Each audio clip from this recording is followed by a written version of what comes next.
Hi, I'm Greg. I got a letter the other day from Alex. Alex says, I wish to speak to the one who wrote the article named Why Buddhism and Not Christianity, dated May of 2011. I wish to let him know that although I have only just seen the article, it has been a good strengthening of my personal beliefs, reaffirming my faith in Buddhism, of how its teachings are rational and logical, how they make sense, so to speak. I love it when things make sense.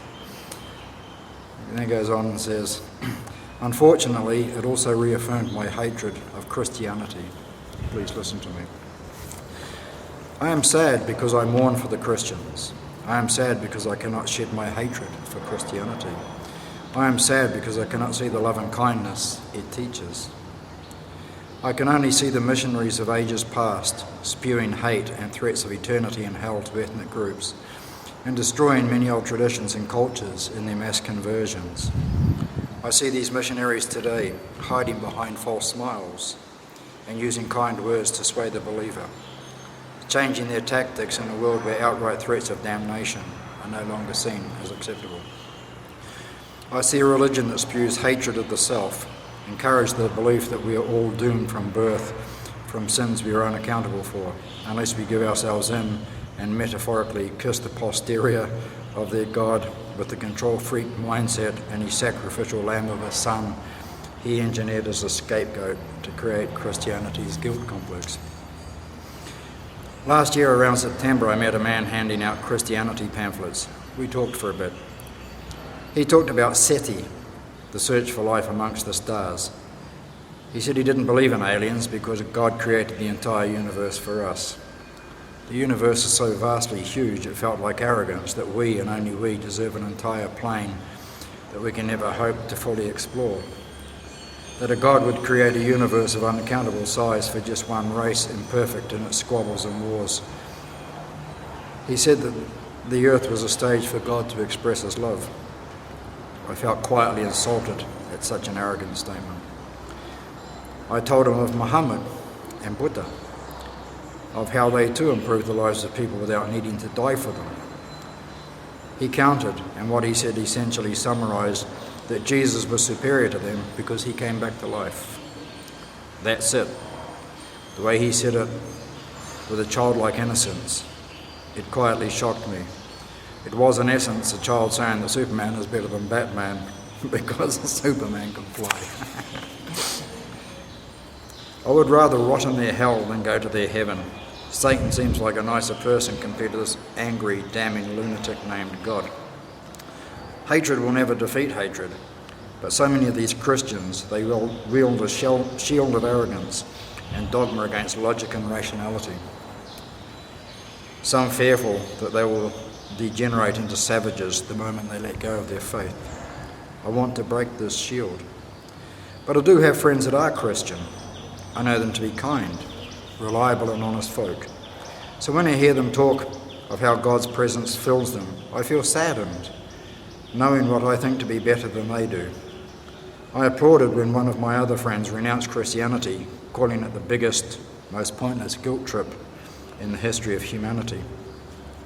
Tell me, is there anything I can do to learn to try and calm this anger, sadness and hate I hold in my heart for such a selfish, stubborn and egotistical religion? I do know that in the end many Christians are still good people regardless of what I just said up there, after all. Later on, Alex sent me another note. It says, just as an afterthought, I personally feel that despite his scapegoat image, Jesus was a good and benevolent man. If he were alive today, I would love to see and listen to him. As many of my cohorts say, it's the followers, not the man himself, that is responsible for many of Christianity's present-day feelings. Well, Alex. First of all, the article that is mentioned, the first part of the article, there are a few wacky things that I've been told in my past by people who would call themselves Christians that were definitely quite off-putting. So that is in the first part of my article. the rest of the article basically does deal with the reasons why I personally chose to become a Buddhist. I'm often asked here in Thailand, also when I was in Sri Lanka, a lot of people, they wonder why it is that, this white fella is not a Christian. Why is he a Buddhist? And they think that I come from a Christian country. Well, in actual fact, I wouldn't call New Zealand a Christian country anyway. One census I remember seeing done seemed to show that the people who filled the question out, it wasn't a compulsory question, it said that basically 10% of the population of New Zealand called themselves Christians, and actually 3% of them were regular churchgoers. So we're not really what you would call a Christian nation if you're going to look at it in that fashion. So, hatred of Christians. I mean, a lot of the hatred, where you're talking about the missionaries of past ages spewing hate and threats of eternity in hell. Well, I mean, it may well be true that, in the past, things like Christianity, the sword was used, fear was used, and even in my own country, the Maori people had the language slapped out of them. If they were caught speaking their native tongue in schools and places like that, then it was certainly beaten out of them. They had to speak English. But we can't blame the Christians of today for the faults of the missionaries of the past. I mean, yes, it is true that in many instances cultures were destroyed as a result of some of the actions. Unfortunately, that was the way that it seemed to work in those days. We've only got to look at countries that pursued imperialistic policies, empire building. They went in with their muskets and their swords and everything else, and they attacked peoples who didn't have this form of weaponry. They used the most outrageous savagery imaginable in order to take land, to rape, to plunder, and to pillage, basically. But we can't hold the people of those nations responsible today for what it was that their forefathers did. I remember an incident some years back now, must have been maybe in the early 90s. I'd been travelling throughout Europe, and I'd been up in Eastern Europe, and I needed to go into Western Europe. I was doing a little bit of dodgy wheeling and dealing here and there, taking cheap goods out of Eastern Europe into Western Europe, selling them, and then taking things that weren't really available in Eastern Europe back and selling them for a profit. It was the way that I funded my travels back in those days. And so I was in an Eastern European country, getting ready to do one of my trips into Western Europe, and I invited some friends who I'd met to come along and to join me in my travels. We'd have a bit of a nice time. And one of the countries that I was going to go into was West Germany. And some of my friends, they just weren't interested in doing it. Actually, not West Germany, because I think it was Germany at the time. But my friends from Eastern Europe, they didn't want to come into Germany. And when I said, well, why not? They said, because of the war. Well, this was 45, 50 years after the end of the Second World War, and we can't hold the German people of today responsible for what happened back in the war days. That would be totally unreasonable. And so we have to let go of that mindset, of hatred for what took place in the past. I mean, one of the comments you make, you talk about a guilt trip, and people feeling guilty, and being held responsible for sins that they haven't even committed, and we go back into the sins of the forefathers and stuff like that. Now, you're doing exactly the same thing actually. You're blaming other people for things that happened way back when. And of course, it is true that today you will still find some people that are a bit overzealous in the way that they push things. I've seen it myself. I was in a monastery a few years back where there was actually a group of Christians in the monastery holding a prayer meeting and basically praying that all the sinners that were in the temple would be saved. But I spoke to the guy who was leading this particular prayer meeting, and I just pointed out to him that actually this wasn't what Jesus would have done, and I didn't consider what he was doing to be a very Christian act. Especially when if you looked around the temple that I was at the time, we had visitors from many different countries, and we had a lot of Muslims wandering around. It's like they were quite happy to be having a look around and looking at the beautiful things in the temple, the beautiful architecture and everything else. And so I pointed out to this guy that I really didn't think this was the kind of thing that Jesus would approve of. And then I left it at that. Pointless getting angry. I did see it as a form of ignorance, but you've got to remember a lot of Christians don't do that. I've had in this temple here, I've had Christians come in who've been interested to learn something about Buddhism, and of course I haven't tried to convert anybody. That's not my business. And nor have they tried to convert me. We sometimes will have discussions about various bits and pieces, but there's no need to convert one another. You started to quote a little bit from the Dhammapada about, hatred and how hatred never overcomes hatred. And that's so true. So your question is, how do you overcome this hatred that you have for Christianity and for Christians in general? Well, the answer is through compassion. If you believe that somebody is wrong, then you can try and change their way of thinking. I mean, Buddha often did this. He met with people of different religions, and he sat down and he would have discussions with these people, and they would either agree with what the Lord Buddha had to say, or they would disagree. Which is something, of course, they're always free to do. But meditation, I think really, Alex, this is what you need to be getting into right now, is meditation.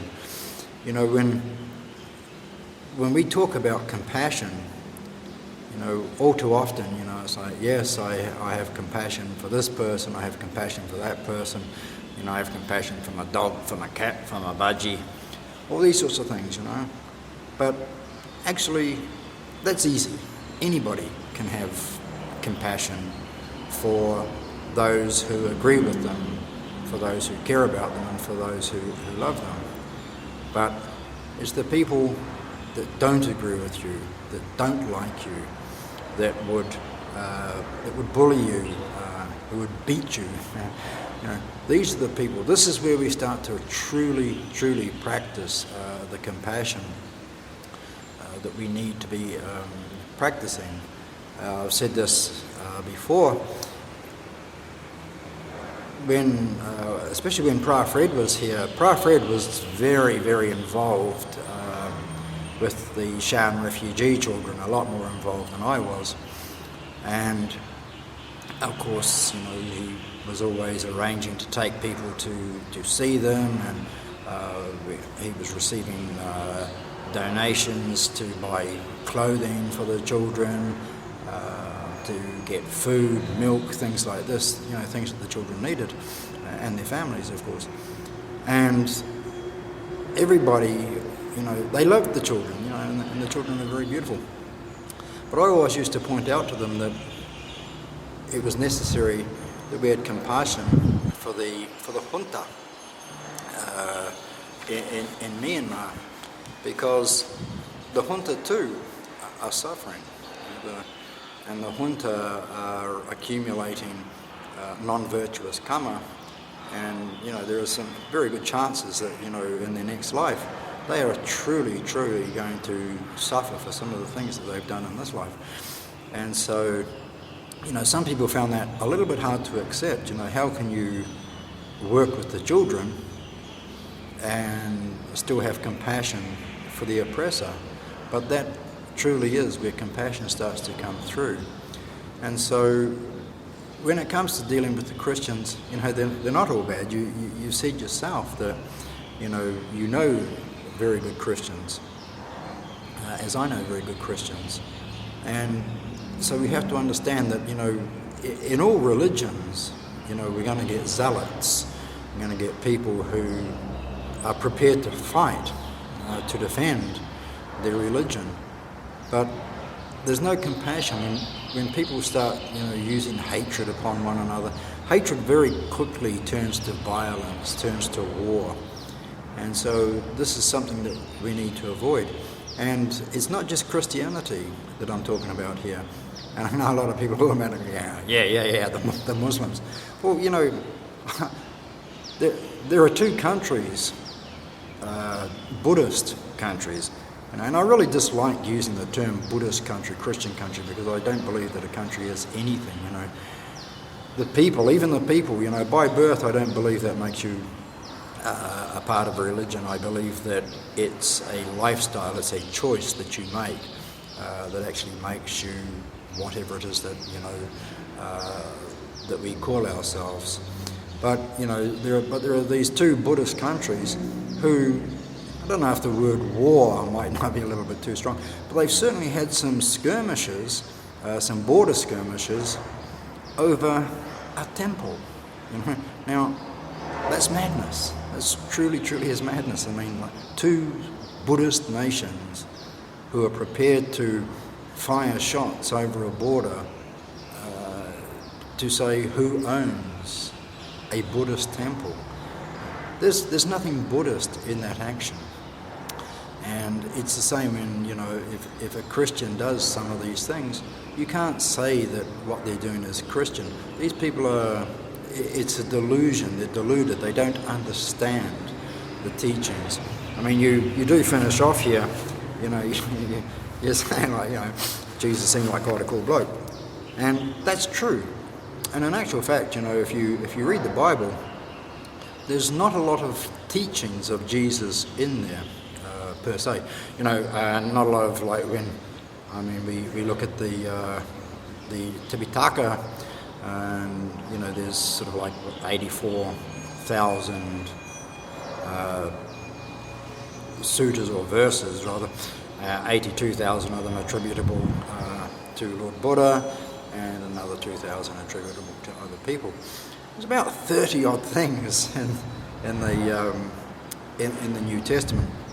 Of course, you have your four major books: Matthew, Mark, Luke, and John.